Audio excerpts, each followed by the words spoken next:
Hello दोस्तों, अगर आप नहीं जानते हैं तो मैं आपको बता दूं।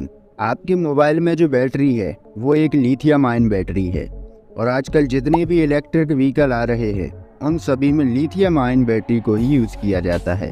लिथियम आयन नाम सुनकर कहीं आप ये तो नहीं समझ रहे कि इस बैटरी को लिथियम से बनाया जाता है। अगर आप ऐसा समझ रहे हैं तो बिल्कुल सही समझ रहे हैं। इस बैटरी को लिथियम से ही बनाया जाता है। ये तो लगभग सभी लोग जानते होंगे कि लिथियम क्या होता है, लेकिन फिर भी मैं आपको बता दूं कि लिथियम सोने, चांदी और लोहे जैसा ही एक मेटल होता है। इसे भी इन्हीं मेटल्स की तरह जमीन से निकाला जाता है और इसी के साथ साथ ये भी एक बड़ा ही दुर्लभ मेटल है। इतना सब जानने के बाद आप ये तो समझ ही गए होंगे कि लिथियम हमारे लिए कितना जरूरी एलिमेंट है। यही रीजन है कि इसे आज व्हाइट गोल्ड भी कहा जाता है। लेकिन क्या हो अगर मैं कहूँ कि भारत में लाखों टन की मात्रा में लिथियम पाया गया है।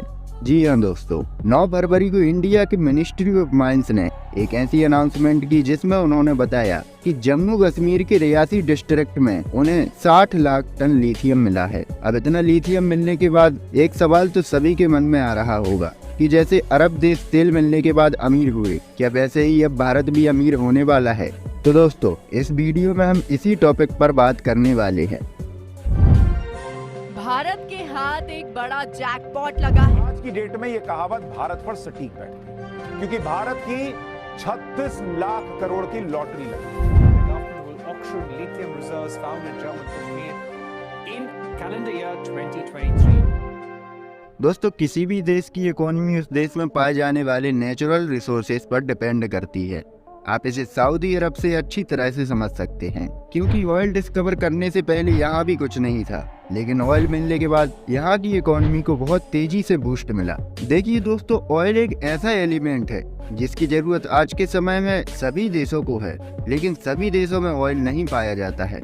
अब जैसे हम भारत की ही बात करें तो भारत में ऑयल तो है, लेकिन इतना कम है कि वो भारत के लिए ही पर्याप्त नहीं है और हमें भी सऊदी अरब से ही ऑयल को खरीदना पड़ता है। लेकिन एक बात तो आप सभी को पता ही होगी कि ऑयल के रिसोर्सेस धीरे धीरे खत्म हो रहे हैं। ऐसे में पूरी दुनिया ईवीज पर शिफ्ट होना चाहती है, लेकिन ईवीज के लिए बैटरी की जरूरत होती है और मैंने आपको वीडियो की शुरुआत में ही बताया था कि सभी ईवीज में लिथियम आयन बैटरी को यूज किया जाता है। अब आपके मन में ये सवाल जरूर आ रहा होगा कि आखिरकार लिथियम आयन बैटरी ही क्यों और कोई बैटरी क्यों नहीं?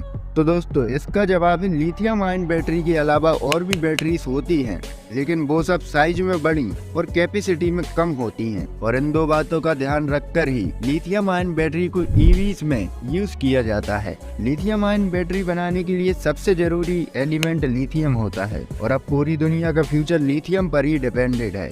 जिस देश में लिथियम होगा, फ्यूचर में वही देश इकोनॉमिकली पावरफुल देश होगा। अब शायद आपको याद आया होगा कि मैंने बताया था कि भारत में लगभग 60 लाख टन लिथियम मिला है। तो दोस्तों, ये बात सही है कि भारत को इस लिथियम से बहुत फायदा होने वाला है, लेकिन क्या ये सब होना इतना आसान होगा जितना कि हम सोच रहे हैं? तो इसका जवाब है नहीं, क्योंकि इसमें कुछ रुकावटें आने वाली हैं। देखिए दोस्तों, अगर हम दुनिया भर में पाए जाने वाले लिथियम रिजर्व्स की बात करें तो सबसे ज्यादा लिथियम चिली देश में पाया जाता है, जो कि 9.2 मिलियन टन है। इसके बाद दूसरे नंबर पर 5.7 मिलियन टन के साथ ऑस्ट्रेलिया का नाम आता है। तो क्या इसका मतलब ये हुआ कि भारत अब दुनिया का दूसरा सबसे ज्यादा लिथियम रिजर्व वाला देश बन गया है? तो दोस्तों, इसका भी जवाब है नहीं, क्योंकि इंडिया में ये लिथियम रिजर्व इनफर्ट रिसोर्स की कैटेगरी में पाया गया है। अगर इस तरीके से देखा जाए तो बोलिविया देश में लिथियम के सबसे ज्यादा इनफर्ट रिसोर्सेस हैं, जो कि 21 मिलियन टन हैं। हम अगर दुनिया में सबसे ज्यादा लिथियम रिसोर्सेस पाए जाने वाले देश की बात करें तो ये देश होंगे अर्जेंटीना, बोलिविया और चिली। इन 3 देशों में दुनिया का 54% लिथियम पाया जाता है। और अब अगर हम बात करें कि दुनिया की सबसे ज्यादा लिथियम आयन बैटरीज किस कंट्री में बनाई जाती है, तो उसका नाम है चाइना। दुनिया भर में यूज की जाने वाली लिथियम आयन बैटरीज में से लगभग 80% बैटरीज चाइना में ही बनाई जाती हैं और इसी के साथ साथ चाइना दुनिया की 58% लिथियम प्रोसेसिंग को कंट्रोल करता है। और इसी के साथ मैं आपको बता दूं कि आने वाली 20 साल में दुनिया के 50% व्हीकल इलेक्ट्रिक होने वाले हैं। और अब देखा जाए तो चाइना लिथियम आयन बैटरीज के साथ वही कर रहा है जो उसने सोलर पैनल्स के साथ किया, क्योंकि सोलर पैनल्स को अमेरिका में इन्वेंट किया गया था, लेकिन आज दुनिया के 75% सोलर पैनल्स चाइना में ही बनाए जाते हैं। अब एक बार फिर से मैं आपको याद दिला दूं कि वीडियो की शुरुआत में मैंने आपको बताया था कि भारत में लगभग 6 मिलियन टन लिथियम मिला है, लेकिन चाइना में सिर्फ 4.9 मिलियन टन लिथियम है। फिर भी चाइना ने बैटरीज बनाने में खुद से 5 गुना ज्यादा लिथियम पाए जाने वाले देशों को भी पीछे छोड़ रखा है। इसमें समझने वाली बात यह है कि सिर्फ नेचुरल रिसोर्सेज का होना जरूरी नहीं है, उन्हें एक्सट्रैक्ट करने की टेक्नोलॉजी और उसे कैसे यूज करना है इसका नॉलेज होना भी जरूरी है।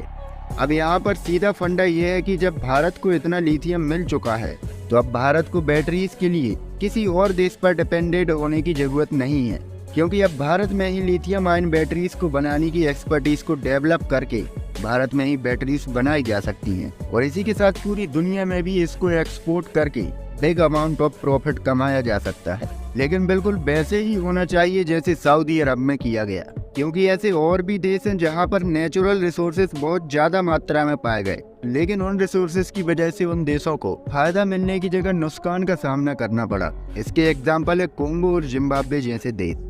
तो दोस्तों ओवरऑल बात बिल्कुल सीधी है, अगर हमें हमारे देश में किसी भी नेचुरल रिसोर्स का खजाना मिलता है तो हमें उस पर डिपेंडेंट नहीं रहना है, उसे देश की इकोनॉमी को डाइवर्सिफाई करने के लिए यूज करना है, बिल्कुल वैसे ही जैसे यूनाइटेड अरब एमिरेट्स में किया गया, क्योंकि वहाँ पर इतना ऑयल होने के बावजूद भी वहाँ की जीडीपी का ओनली 30% ऑयल पर डिपेंडेंट है।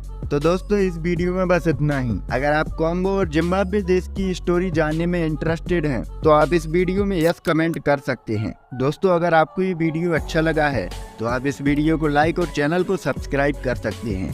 Thanks for watching.